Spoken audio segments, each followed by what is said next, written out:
Welcome to Nasdaq Trade Talks. I'm Jill Malandrino, global markets reporter at Nasdaq. Is it dangerous to step in front of a downtrend like we see in the Nasdaq-100? Joining me to discuss is Russell Rhoads, head of research at EQDerivatives.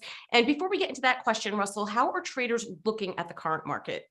Well, you hear a lot of bearishness out there, but on the other side, you've got people on both sides of the market, and some of the talking heads are taking a look at where NDX is right now. We're just a couple hundred points above where the low was this past summer, and you hear, maybe it's time to think about buying on weakness. Not a lot of people are saying that, but typically to do well in the markets, you got to look where other people are not looking. A quote I got from one of my heroes, Ed Thorpe, back in the day. So I've been looking where I don't think other people are looking right now. Yeah.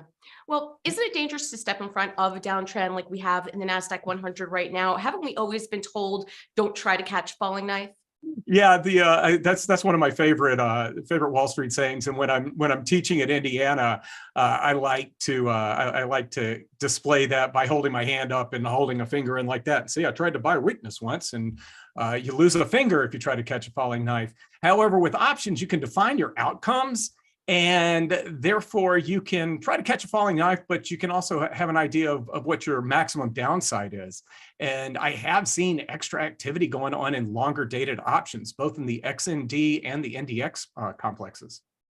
And you have an example of this from this morning. What was the trade? Absolutely. It did not take me very long to find a trade. About 15 minutes into the day, with NDX at 11,412.50. Very exact number there. Somebody sold, I think, 16 of the December 2023. Now, these are 14-month options, 14.5-month options.